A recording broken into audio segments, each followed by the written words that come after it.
ಜಗತ್ತಿನ ನಿಯಾಮಕರವರು. ಬಹಳ ಮಹತ್ವದ ಮಾತಿದು, ಬಹಳ ಮಹತ್ವದ ಮಾತು. ಶ್ರೀಮದಾಚಾರ್ಯರು ಹೇಳ್ತಾರೆ, ನಮ್ಮೆಲ್ಲರಿಗೆ ಅವರು ಪ್ರೇರಣೆ ಮಾಡಬೇಕಾದ್ರೆ ಅರಾಗದ್ವೇಷತಶ್ಚೈವ.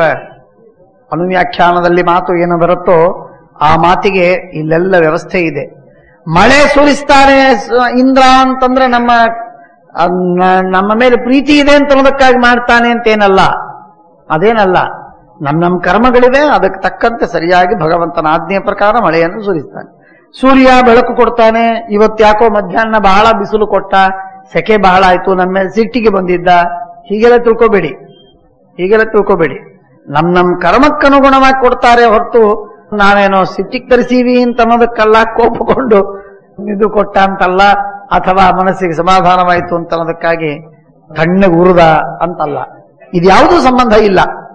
ಈಗ ಬೆಂಕಿ ಮೇಲೆ ಹಾಲಿಟ್ಟಿರಿ, ಹಾಲಿಟ್ಟಾಗ ಹಾಲು ಉಕ್ಕತ್ತೆ, ಉಕ್ಕಿದ್ರೆ ನೀವು ಅದಕ್ಕೆ ಸರಿಯಾಗಿ ವ್ಯವಸ್ಥೆ ಮಾಡಿಲ್ಲ, ಆದ್ದರಿಂದ ಬೆಂಕಿ ಉಕ್ಕಿ, ಹೀಗೆಲ್ಲ ಸಂಬಂಧ ಇಲ್ಲ. ಆ ತರ ಮಾಡೋದೇ ಇಲ್ಲ ಅವರು.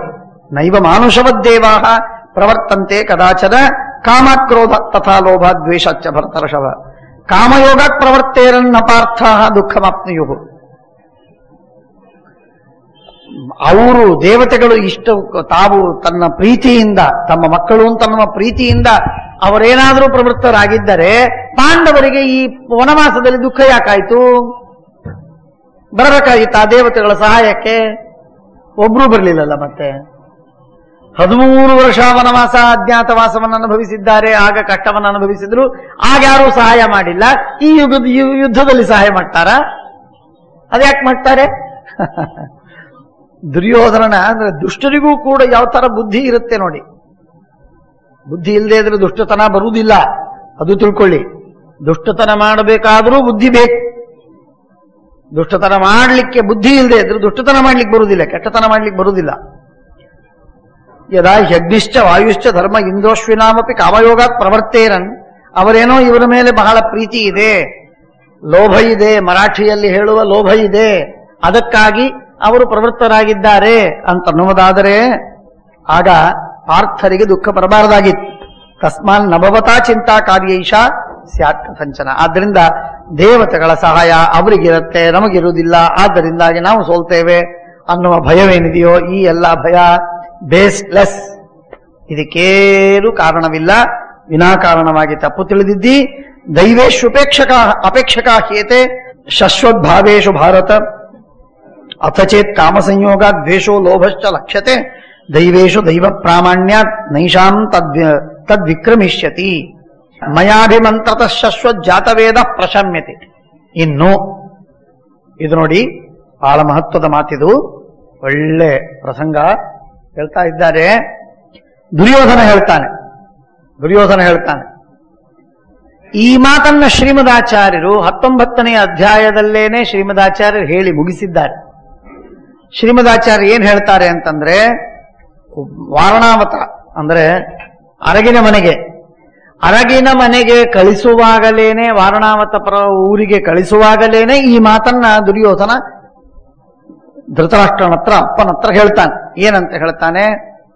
ನಾನು ದೂರ್ವಾಸರನ್ನ ಆರಾಧನೆ ಮಾಡಿದೆ, ದೂರ್ವಾಸರು ನನಗೆ 300 ಮಂತ್ರಗಳನ್ನು ಕೊಟ್ಟಿದ್ದಾರೆ.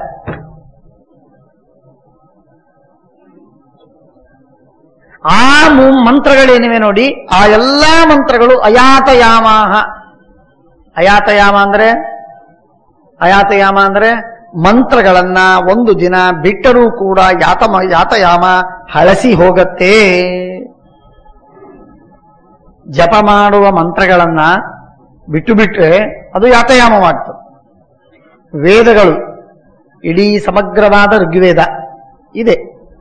ಆ ಸಮಗ್ರವಾದ ಋಗ್ವೇದವನ್ನ 12 ದಿನದಲ್ಲಿ ಅನ್ನದೇ ಇದ್ರೆ 12 ದಿನಕ್ಕೊಮ್ಮೆ ಮುಗಿಸ್ಬೇಕು. 12 ದಿನಕ್ಕಾಗದೇ ಇದ್ರೂ ನಿತ್ಯ ಅಂತ ಇರಬೇಕು, ಒಟ್ಟಿನಲ್ಲಿ ತಾತ್ಪರ್ಯ ಇರಲಿ. ಆಗ 12 ಊರ್ಧ್ವದಲ್ಲಿ ಅದು ಯಾತಯಾಮವಾಗಿ ಬಿಡುತ್ತದೆ. ಅದಕ್ಕಾಗೇನೆ ಉತ್ಸರ್ಜನ ಉಪಕರ್ಮ ಏನ್ ಅದರ ಸಿಗ್ನಿಫಿಕೆನ್ಸ್ ಏನೂ ಉಳಿದಿಲ್ಲ. ಏನು ಅಂದ್ರೆ ಝೀರೋ. ಉತ್ಸರ್ಜನೋಪಕರ್ಮ ಅಂದ್ರೆ ಅದನ್ನು ಕೂತು ಏನೋ ಒಂದು ಅವ್ರು ಯಾರೋ ಪುರೋಹಿತರೋ ಬ್ರಾಹ್ಮಣರೋ ಗುರುಗಳೋ ಪಂಡಿತರೋ ಅವರೇನೋ ಹೋಮ ಹವನ ಮಾಡ್ತಿರ್ತಾರೆ. ಮಾಡ್ತಾ ಇರುವಾಗ ಕೂತಿರೋದು, ಅವರು ಜನಿವಾರ ತಿಕ್ಕು ಅಂತಂದಾಗ ಒಂದು ಸ್ವಲ್ಪ ಅರ್ಶಿನ ಕುಂಕುಮ ಹಾಕಿ ಅದನ್ನು ಘಸಘಸ ಅಂತ ತಿಕ್ಕೋದು. ಜಪ ಮಾಡು ಅಂದ್ರೆ ಗಾಯತ್ರಿ ಜಪ ಕೈಯಲ್ಲಿ ಹಿಡಿದು ಮಾಡೋದು. ಅದನ್ನು ತೋರಿಸು ಅಂತಂದ್ರೆ ಸೂರ್ಯನಿಗೆ ತೋರಿಸೋದು, ಹಾಕು ಅಂದ್ರೆ ಹಾಕೊಂಡ್ಬಿಡು. ಯಾಕೆ ಹಾಕೋಬೇಕು, ದಿನ ಯಾಕೆ ಹಾಕೋಬೇಕು ಅಲ್ರಿ? ಮಂಗಳಸೂತ್ರ ನೀವು ಪ್ರತಿನಿತ್ಯ ಕಟ್ತೀರಾ, ಪ್ರತಿ ವರ್ಷ ಕಟ್ತೀರಾ? ಮಂಗಳಸೂತ್ರ ಪ್ರತಿ ವರ್ಷ ಕಟ್ಟದೆ ಇದ್ದದ್ದು ಜನಿವಾರ ಯಾಕಪ್ಪ ನೀವು ಪ್ರತಿ ವರ್ಷ ಹಾಕೋಬೇಕು? ಗೊತ್ತಿಲ್ಲ ಯಾರಿಗೆ. ಹಾಕೋಬೇಕು, ಹಾಕೋ. ನೋಡ್ರಿ, ಅವನು ಬರಲೇ ಇಲ್ಲ ಉಪಕ್ರಮಕ್ಕೆ. ನೀನು ಬಂದು ಏನ್ ಮಾಡಿದಿ? ಅಲ್ಲ, ಬಂದದ್ದು ಒಳ್ಳೇದು, ಸಂತೋಷ, ಉಪಕಾರ, ಬಹಳ ದೊಡ್ಡ ಉಪಕಾರವಾಯ್ತು ನೀನು ಬಂದದ್ದು. ಆದ್ರೂ ಬಂದು ಏನ್ ಮಾಡಿದೀಯಪ್ಪ? ಬಂದದ್ ಯಾಕೆ ಉಪಕರ್ಮ ಮಾಡ್ಕೋಬೇಕು, ಯಾಕೆ ಉತ್ಸರ್ಜನೆ ಮಾಡ್ಕೋಬೇಕು ಗೊತ್ತಿಲ್ಲ. ಯಾತಯಾಮವಾಗಬಾರದು ಅಂತನ್ನುವುದಕ್ಕಾಗಿ ಉತ್ಸರ್ಜನೋಪಕರ್ಮ. ಅಯಾತಯಾಮತಾ ಸಿದ್ಧ್ಯರ್ಥಂ ಏವಿರ್ಬ್ರಾಹ್ಮಣೈ ಸಹ ಉತ್ಸರ್ಜನಾಖ್ಯಂ ಕರ್ಮ ಕರಿಷ್ಯೆ ಉಪಕರ್ಮಾಖ್ಯಂ ಕರ್ಮ ಕರಿಷ್ಯೆ. ಸಂಕಲ್ಪ ಇದೆ, ಯಾತಯಾಮವಾಗಬಾರದು ಅನ್ನೋದಕ್ಕಾಗಿ. ಅಂದ್ರೆ ಬಹಳ ವೇದವನ್ನು ಓದಿಬಿಟ್ಟಿದ್ದಾನವನು. ಋಗ್ವೇದ, ಯಜುರ್ವೇದ, ಸಾಮವೇದ, ಅಥರ್ವವೇದ, ಅಥವಾ ಋಗ್ವೇದದಲ್ಲಿ ಋಗ್ವೇದ ಸಂಹಿತೆ, ಬ್ರಾಹ್ಮಣ, ಆರಣ್ಯಕ ಇತ್ಯಾದಿಗಳನ್ನ, ಶಿಕ್ಷಾದಿ ಷಡಂಗಗಳನ್ನ, ಅವುಗಳಿಗೆ ಸಂಬಂಧಪಟ್ಟಂತಹ ಪ್ರಾತಿಶಾಖ್ಯ ಎಲ್ಲ ಓದಿಬಿಟ್ಟಿದ್ದಾನೆ. ಅಷ್ಟೆಲ್ಲ ಆವೃತ್ತಿ ಮಾಡ್ಲಿಕ್ಕಾಗುವುದಿಲ್ಲ. ಕೆಲವನ್ನ ಆವೃತ್ತಿ ಮಾಡ್ತಾನೆ, ಕೆಲವನ್ನು ಬಿಡ್ತಾನೆ. ಅದನ್ನ ಯಾವುದು ಆವೃತ್ತಿ ಅಂದ್ರೆ ಅನ್ನೋದು ಸಂಥ, ಅದನ್ನು ಯಾವುದನ್ನು ಅನ್ನೋದಕ್ಕಾಗ ಆಗಿಲ್ವೋ ವರ್ಷದಲ್ಲಿ, ಅದನ್ನ ಈ ಉಪಕರ್ಮ ಉತ್ಸರ್ಜನ ಮಾಡಿ ಬಿಡೋದು. ಉಪಕರ್ಮ ಮಾಡಿದಾಗಿನಿಂದ ಇಷ್ಟು ದಿನಗಳವರೆಗೆ ಅದನ್ನು ಅಂದು ಮುಗಿಸ್ಬೇಕದ. ಅಂದ್ರೆ ಅದೆಲ್ಲ ಫ್ರೆಶ್ ಆಯಿತು. ಆ ರಿಫ್ರೆಶರ್ ಕೋರ್ಸ್ ಅಂತ ಅನ್ನೋದೇನ್ರಿ, ಫಾರ್ ಇಂಡಿವಿಜುವಲ್, ಫಾರ್ ಹಿಮ್ಸೆಲ್ಫ್, ಇನ್ನೊಬ್ಬರಿಂದಲ್ಲ, ಫಾರ್ ಹಿಮ್ಸೆಲ್ಫ್. ಅದು ಉಪಕರ್ಮ ದಿವಸ ಪ್ರಾರಂಭ ಮಾಡೋದು. ಬಹಳ ದೊಡ್ಡದಿದೆ, ಇವೆಲ್ಲ ಏನು ಹೇಳಲಿಕ್ಕೆ ಅವಕಾಶ ಇಲ್ಲ. ಉತ್ಸರ್ಜನೋಪಕರ್ಮ ಒಂದೇ ದಿವಸ ಆಗಬೇಕು ಅಂತ ಏನೂ ನಿಯಮ ಇಲ್ಲ. ಉತ್ಸರ್ಜನೆ ಎಂದೋ, ಉಪಕರ್ಮ ಎಂದೋ. ಅದು ಯಾರು ಎರಡೆರಡು ದಿವಸ ಯಾರು ಬರ್ತಾರೆ, ಬರುವುದಿಲ್ಲ, ಆಗುವುದಿಲ್ಲ. ಹಾಗಾಗಿ ಬೆಳಿಗ್ಗೆ ಉತ್ಸರ್ಜನ, ಮಧ್ಯಾಹ್ನ ಉಪಕರ್ಮ. ಬೆಳಿಗ್ಗೆ ಉತ್ಸರ್ಜನ, ಮಧ್ಯಾಹ್ನ ಉಪಕರ್ಮ ಅಂದ್ರೆ ಕೆಲಸಕ್ಕೆ ಯಾರು ಹೋಗೋರು? ಅದಕ್ಕೆ ಬೆಳಿಗ್ಗೆ 6ರೊಳಗೇನೆ ಉತ್ಸರ್ಜನ ಉಪಕರ್ಮ, 11ರೊಳಗೇನೆ ಉತ್ಸರ್ಜನ ಉಪಕರ್ಮ. ಹೀಗೆಲ್ಲ ನಡೆದು ಬಂದಿದೆ. ಅದು ಉತ್ಸರ್ಜನ ಉಪಕರ್ಮದ ಹಿನ್ನೆಲೆ, ಅದರ ಕೃತ್ಯ, ಅದರ ಉದ್ದೇಶ ತಿಳಿದಿಲ್ಲ. ಸಂಕಲ್ಪ ಮಾಡುವಾಗ ಹೇಳ್ತಾರೆ, ಅಯಾತಯಾಮತ ಸಿದ್ಧರ್ಥಮ್ಯೇಭಿರ್ಬ್ರಾಹ್ಮಣೈ ಸಹ ಉತ್ಸರ್ಜನಾಖ್ಯಂ ಉಪಕ್ರಮಾಖ್ಯಂ ಕರ್ಮಿಷಿ. ಹಾಗೆ ಅದನ್ನು ಹೇಳ್ತಾನೆ ದುರ್ಯೋಧನ.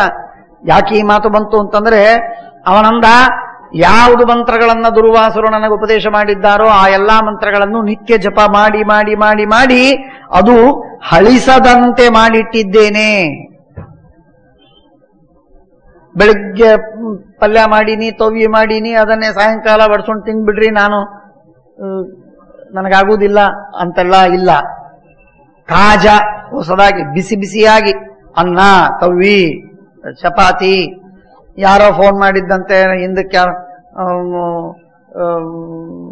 ಹೆಂಡತಿ ಚಪಾತಿ ಮಾಡಿಟ್ಟಿದ್ದಂತೆ, ಮಾಡಿಸಿಯೋ ಇಟ್ಟಿದ್ದಂತೆ. 6 ತಿಂಗಳ ಸಲುವಾಗಿ ಬೇಕಾಗಿರುವಂತಹ ಚಪಾತಿಗಳನ್ನ ಮಾಡಿ ಫ್ರಿಜ್ಜಲ್ಲಿಟ್ಟು, ನೀವು ನೋಡ್ಕೊಳ್ರಿ, ಆಗಾಗ 2 ತಿನ್ರಿ, ಬಹಳ ತಿನ್ಬೇಡ್ರಿ ಅಂತ ಹೇಳಿ ವ್ಯವಸ್ಥೆ ಮಾಡಿ ಬಂದಿದ್ಲು, ಎಲ್ಲ ಲೆಕ್ಕಾಚಾರ ಮಾಡಿ.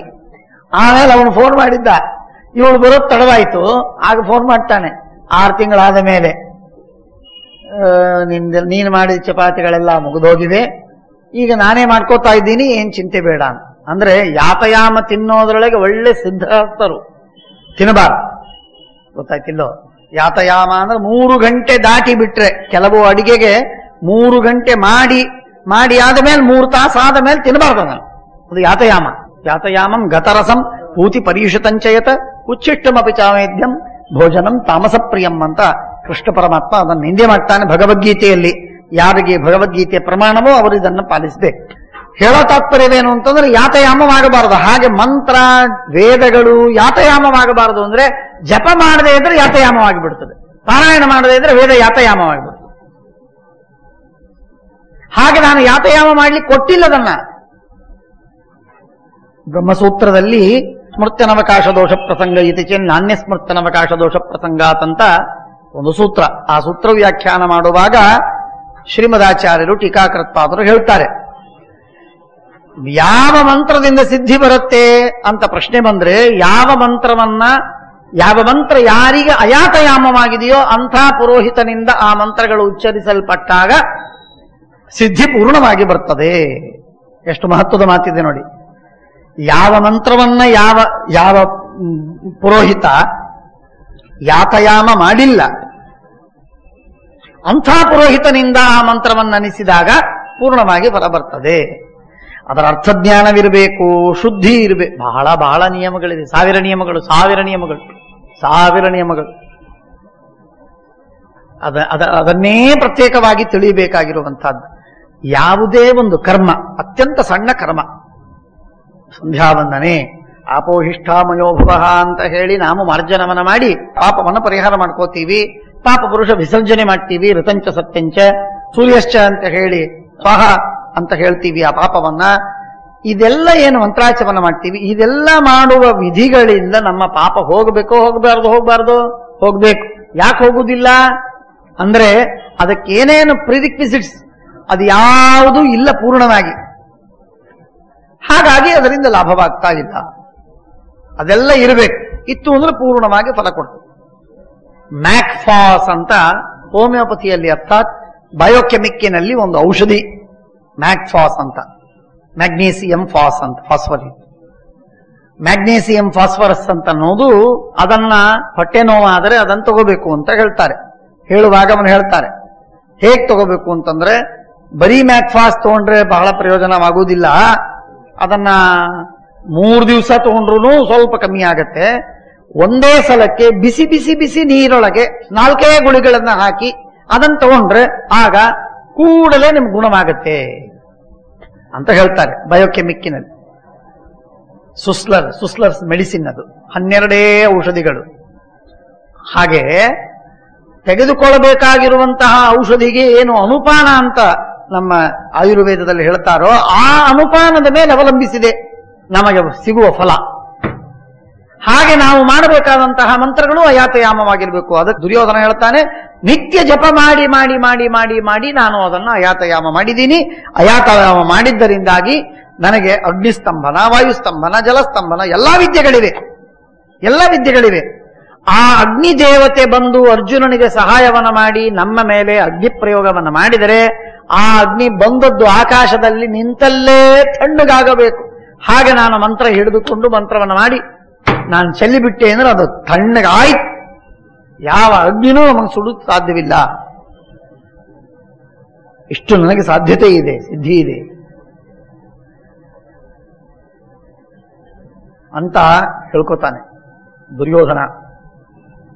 ಮಯಾ ಅಭಿಮಂತ್ರತಃ ಶಾಶ್ವತ ಜಾತವೇದಾ ಪ್ರಶಾಮ್ಯತೆ. ಮಂತ್ರವನ್ನು ಹಾಕಿಬಿಟ್ರೆ ಬೆಂಕಿ, ಕಾಡಗಿಚ್ಚು, ಇಡೀ ಜಗತ್ತು ಉರಿಲಿ, ನಾನು ಮಂತ್ರ ಹಾಕಿಬಿಟ್ರೆ ಶಾಂತವಾಗು. ಅಷ್ಟು ಸಿದ್ಧಿ ಇದೆ. ಮಮಪ್ಯನುಪಮಂ ಭೂಯೋ ದೇವೇಭ್ಯೋ ವಿದ್ಧಿ ಭಾರತ. ಯಾವ ದೇವತೆಗಳೇ ಬರಲಿ ಆ ದೇವತೆಗಳನ್ನು ಎದುರಿಸುವಷ್ಟು ಶಕ್ತಿ ನನ್ನಲ್ಲಿದೆ. ಭೂಮಿ ಬಿರು ಹೋಗಲಿ, ನಾನು ನನ್ನ ಮಂತ್ರವನ್ನು ಹಾಕ್ತೀನಿ. ಆ ಮಂತ್ರವನ್ನು ಹಾಕಿದಾಗ ಬಿರಿಯುವ ಭೂಮಿ ಕುಡಿ ಹೋಗ್ತದೆ, ಬಿಚ್ಚುವುದಿಲ್ಲ. ಶಿಖರ, ಯಾವುದೋ ಒಂದು ಅಸ್ತ್ರಪ್ರಯೋಗವನ್ನು ಮಾಡಿ ಶಿಖರವನ್ನು ಎತ್ತಿ ಅದನ್ನು ಸೀಳಿ ಹಾಕಬೇಕು ಅಂತ ಪ್ರಯತ್ನ ಮಾಡಿದರೆ ಆ ಮಂತ್ರವನ್ನು ಹಾಕ್ತೀನಿ, ಆ ಶಿಖರ ಕೂಡಿ ಹೋಗುತ್ತೆ, ಜಾಯಿನ್ ಆಗಿ ಉಳಿತದೆ, ಬಿಚ್ಚುವುದೇ ಇಲ್ಲ. ನನ್ನ ಮಂತ್ರ ಪ್ರಭಾವ ದುರ್ವಾಸರು ಕೊಟ್ಟಾರೆ ನನಗೆ, ದುರ್ವಾಸರು ಕೊಟ್ಟ ಮಂತ್ರ. ಆ ಮಂತ್ರದಿಂದ ನಾನು ಸಿದ್ಧಿ ಪಡೆದೇನೆ. ಸ್ಥಾಪಯಾಮ್ಯ ಅಭಿಮಂತ್ರನಾಥ ಅಶ್ಮವರ್ಷಂ. ಕಲ್ಲುಗಳನ್ನು ಎಸಿಲಿ, ಒಂದು ಕಲ್ಲು ತಲೆ ಮೇಲೆ ಬೀಳುವುದಿಲ್ಲ, ಗಾಳಿಯಲ್ಲೇ ತೇಲ್ತಿದೆ. ಒಂದು ಕಲ್ಲು ಕೆಳಗೆ ಬೀಳದೇ ಇದ್ದಂತೆ, ಬಿದ್ದರೂ ನಮಗೆ ತಾಕದೇ ಇದ್ದಂತೆ ನಾನು ಮಂತ್ರಣವನ್ನ ಮಾಡಿಬಿಡುವ. ಅಶ್ಮವರ್ಷಂಚ ವಾಯುಂಚ. ಗಾಳಿ, ಬಿರುಗಾಳಿ ಬೀಸಲಿಕ್ಕೆ ಸಾಧ್ಯವಿಲ್ಲ ನಾನಿದ್ದಲ್ಲಿ, ನಾನು ಮಂತ್ರಣವನ್ನ ಮಾಡಿದರೆ.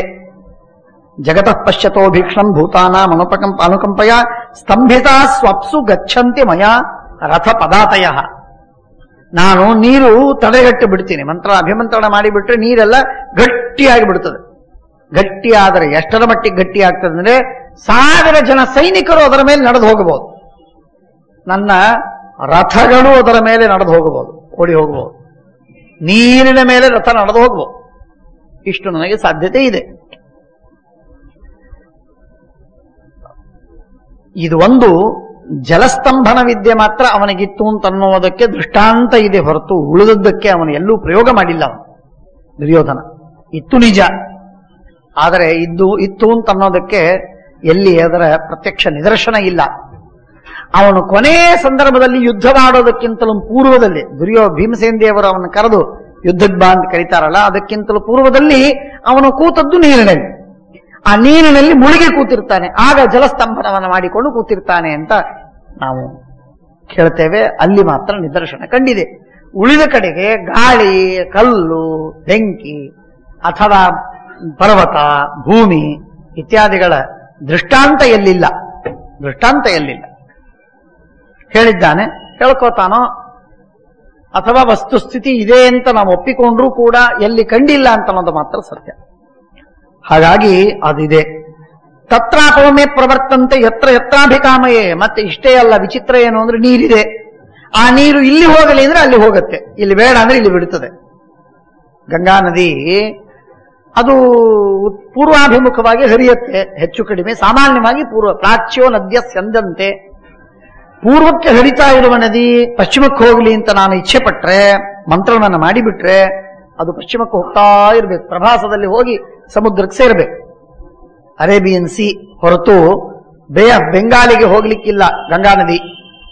ನಾನು ಅಭಿಮಂತ್ರಣವನ್ನು ಮಾಡಿದರೆ ಅರ್ಥ ಆಯ್ತಾ? ಯತ್ರಾಪೋಮೇ ಪ್ರವರ್ತಂತೆ ಯತ್ರ ಯತ್ರಾಕ ಅಭಿಕಾಮಯೇ ಭಯಾನಕಾನಿ ವಿಷಯ ವ್ಯಾಲಾದೀನಿ ನಸಂತಿಮೆ. ನಾನಿದ್ದೆ ಅಂದ್ರೆ ನನ್ನ ಸುತ್ತಮುತ್ತ ಒಂದು ಹಾವು ಬರುವುದಿಲ್ಲ, ಒಂದು ಹುಲಿ ಬರುವುದಿಲ್ಲ. ನನ್ನ ಮಂತ್ರ ಪ್ರಭಾವದಿಂದ ಅಷ್ಟಿರ್ತದೆ, ಒಂದು ಹಾವು ಬರೋದೇ ಸಾಧ್ಯವಿಲ್ಲ. ಲಕ್ಷ್ಮೀ ಹೃದಯ ಪಾರಾಯಣ ಮಾಡಿ ಲಕ್ಷ್ಮೀ ಹೃದಯ ಪುಸ್ತಕವನ್ನೆಲ್ಲಿಟ್ಟು ಪೂಜೆ ಮಾಡ್ತೀರೋ, ಭೂತ ಪ್ರೇತ ಪಿಶಾಚ ಅಲ್ಲಿ ಯಾವ ನಸ್ಥಿತಾಸ್ತತ್ರ ಸರ್ವದ ಎಂದೂ ಬರುವುದಿಲ್ಲ, ಅಲ್ಲಿ ಹತ್ರ ಬರದೇ ಇಲ್ಲ ಅಂತಂತ. ಹಾಗೆ ದುರ್ಯೋಧನ ಹೇಳ್ಕೊತಾ ಇದ್ದಾನೆ ತನಗೆ ತಾನು. ವ್ಯಾಲಾದಿಗಳು ಬರುವುದಿಲ್ಲ. ಮಂತ್ರಗುಪ್ತಾನಿ ಭೂತಾನಿ ನಿಹಿಂಸಂತಿ ಭಯಂಕರ ನಿಕಾಮವರ್ಷಿ ಪರ್ಜನ್ಯ. ನಾನು ಹೇಳಿದ್ರೆ ಮಳೆಯಾಗಬೇಕು, ಮಳೆ ಆಗ್ತದೆ, ಸಮೃದ್ಧ ಮಳೆಯಾಗ್ತದೆ. ಧರ್ಮಿಷ್ಠಶ್ಚ ಪ್ರಜಾಸರ್ವ ಈತೆಯಶ್ಚ ನಸಂತಿಮೆ. ಎಲ್ಲಾ ಪ್ರಜೆಗಳು ಧಾರ್ಮಿಕರಾಗಲಿ ಅಂತಂದ್ರೆ ಧಾರ್ಮಿಕರಾಗ್ತಾರೆ. ಈತಿ ಹುಳಗಳು ಅಥವಾ ಪ್ಲೇಗು, ಮಾರಿಕ ಇತ್ಯಾದಿಗಳು ಆಗೋದು ಬೇಡ ಅಂತ ಹೇಳಿದರೆ ಅದೆಲ್ಲ ನಿಂತು ಹೋಗುತ್ತೆ, ಯಾವ ಅಪಾಯಗಳಾಗುವುದಿಲ್ಲ. ದುರ್ಯೋಧನ ಇದ್ದಿದ್ರೆ ಈ ಶಬ್ದ ಆಗಬಾರದು ಅಂತಂದ್ರೆ ನಿಂತು ಬಿಡ್ತಿರ್ತದೆ. ಹೀಗೆ ನಸ್ಮತ್ ತ್ರಯೋದಶ ಸಮಾಹ ಪಾರ್ಥಾಹ ದುಃಖಮವಾಪ್ನೋಯು. 13 ವರ್ಷಗಳವರೆಗೆ ಅಖಂಡವಾಗಿ ದುಃಖವನ್ನು ಅನುಭವಿಸಿಲ್ಲ ಪಾಂಡವರು. ಈಗೇನು ದೇವತೆಗಳವರಿಗೆ ಸಹಾಯ ಮಾಡೋದದು? ಇಷ್ಟು ದಿವಸ ದುಃಖ ಅನುಭವಿಸುವಾಗ ಸಹಾಯ ಮಾಡಲಿಲ್ಲ. ಆದ್ದರಿಂದ ಇದು ಏನೇನೋ ಹುಚ್ಚುಚ್ಚು ಎಲ್ಲೆಲ್ಲೋ ತಂದ್ಕೊಂಡು ತಲೆ ಭ್ರಮಕ್ಕೆ ವಶ ಮಾಡಬೇಡ. ಶುಭಂ ವಾ ಯದಿವಾ ಶುಭಂ ನೈತದ್ಪನ್ನ ಪೂರ್ವಮ್ಮೆ ಮಿತ್ರೇಶ್ವರಿಷು ಶೋಭಯೋಹೋ. ನನ್ನ ಮಿತ್ರರಿಗೆ ಕೆಟ್ಟದ್ದಾಗಿಲ್ಲ, ನನ್ನ ಶತ್ರುಗಳಿಗೆ ಎಂದೆಂದಿಗೂ ಒಳ್ಳೆಯದಾಗಿಲ್ಲ. ನಾನೇನ್ ಹೇಳ್ತೇನೋ, ನಾನೇನ್ ಅಪೇಕ್ಷೆ ಪಡ್ತೇನೋ ಹಾಗೆ ಆಗಬೇಕು. ನಾನ್ಯಥಾ ಭೂತಪೂರ್ವಂಚ ಸತ್ಯವಾದಿತಿ ಮಾಂ ವಿದುಹು. ನಾನು ಇದನ್ನು ಸುಮ್ಮನೆ ಹೇಳ್ತೀನಿ ಅಂತ ತಿಳ್ಕೋಬೇಡ, ನನ್ನ ಸತ್ಯ ಮಾತು. ಲೋಕ ಸಾಕ್ಷಿಕಮೇತನ್ಮೇ ಮಾಹಾತ್ಮ್ಯಂ ದಿಕ್ಷು ವಿಶ್ರುತಂ. ಜಗತ್ತೆಲ್ಲ ನೋಡಿದ್ದಾರೆ ಅಂತ ಹೇಳ್ತಾನೆ. ಯಾವ ಜಗತ್ತು ಎಂದು ನೋಡಿದೆ ಅಂತ ಅನ್ನೋದಕ್ಕೆ ಮಹಾಭಾರತ ದಾಖಲೆ ಕೊಡದೇ ಇದ್ರೂ ತಾನು ಹೇಳ್ತಾ ಇದ್ದಾನೆ, ಜಗತ್ತೆಲ್ಲ ನೋಡಿದೆ, ಸತ್ಯವಾದ ಮಾತಿದು. ಆಶ್ವಾಸನಾರ್ಥಂ ಭವತಃ ಪ್ರೋಕ್ತಂ ನ ಶ್ಲಾಘಯ ನೃಪ. ಆಶ್ವಾಸನಾರ್ಥಂ ಭವತಃ ಪ್ರೋಕ್ತಂ, ನಿನಗೆ ವಿಶ್ವಾಸ ಬರಲಿ ಅಂತ ಅನ್ನೋದಕ್ಕಾಗಿ ಹೇಳಿದ್ದೇನೆ ಹೊರತು ನಿಜವಾಗಿ ಹೇಳ್ಕೋಬೇಕು, ಹೊಗಳಿಕೋಬೇಕು ಅಂತ ಅನ್ನೋದಕ್ಕಾಗಿ ನಾನು ಹೊಗಳಿಕೊಂಡದ್ದಲ್ಲ. ನಿನಗೂ ಗೊತ್ತು, ನಾನೆಂದೂ ಹೊಗಳಿಕೊಳ್ಳೋದಿಲ್ಲ. ನಹಂ ಶ್ಲಾಘನೋ ರಾಜನ್ ಭೂತಪೂರ್ವ ಕದಾಚನ. ನಾನೆಂದೆಂದಿಗೂ ಹೊಗಳಿಕೊಳ್ಳೋದಿಲ್ಲ ಅಂತ ನಿನಗೆ ಗೊತ್ತು ಅಂತ ಹೇಳಿ ಅಪ್ಪನಿಗೆ ಧೃತರಾಷ್ಟ್ರನಿಗೆ ಹೇಳ್ತಾ ಇದ್ದಾನೆ. ಆತ್ಮಾನಂ ಪ್ರಶಂಸತಿ ಅಸದಾಚರಿತಂ ಹೇತತ ಯದಾತ್ಮಾನಂ ಪ್ರಶಂಸತಿ. ತನ್ನಂತಾನು ಸ್ತೋತ್ರ ಮಾಡಿಕೊಳ್ಳೋದು ಅಂತ ಅನ್ನೋದೇನಿದೆಯಲ್ಲ, ಇದು ದುರ್ಜನರು ಮಾಡುವ ಕೆಲಸ. ತನ್ನಂತಾನೇನು ಹೇಳ್ಕೊಳ್ಳೋದ್ರಿ, ಹೇಳ್ಕೋಬಾರದು. ಜನ ವರ್ಣನೆ ಮಾಡಬೇಕು, ಜನರು ಸ್ತೋತ್ರ ಮಾಡಬೇಕು, ತಾನು ಹೇಳ್ಕೊಳ್ಳೋದು ಸರಿಯಲ್ಲ. ಆದ್ದರಿಂದ ಅಸ್ತ್ರೇಷು ಯತ್ ಪ್ರಜಾನನ್, ನಿನಗೆ ವಿಶ್ವಾಸ ಬರಲಿ ಅಂತ ಅನ್ನೋದಕ್ಕಾಗಿ ಹೇಳ್ತಾ ಇದ್ದೀನಿ. ಅಸ್ತ್ರೇಷು ಯತ್ ಪ್ರಜಾನಂತೆ ಸರ್ವಂ ತನ್ಮಯಿ ವಿದ್ಯತೆ. ಏನೇನು ಸಾಮರ್ಥ್ಯಗಳು ಅವೆಲ್ಲ ಸಾಮರ್ಥ್ಯ ನನ್ನಲ್ಲಿದೆ. ಜ್ಞಾತ್ವಾ ಯೂತ್ಸೋ ಕಾರ್ಯಾಣಿ ಪ್ರಾಪ್ತಕಾಲ ಮರಿಂದಮಃ. ಇದನ್ನೆಲ್ಲ ತಿಳ್ಕೊಂಡು ಇದಕ್ಕೆ ತಕ್ಕಂತೆ ನಾನು ಅದರ ಮೇಲೆ ನಾನು ಭಾರ ಹಾಕಿ ಯುದ್ಧ ಆಡುವುದಕ್ಕೆ ಹೊರಟಿದ್ದೇನೆ ಅಂತಂದಾಗ ತಥಾತು ಪಂಚಂತಮತೀವ ಪಾರ್ಥಂ ವೈಚಿತ್ರವೀರ್ಯಂ ತಮಚಿಂತಯಿತ್ವ ಉವಾಚ ಕರ್ಣಃ.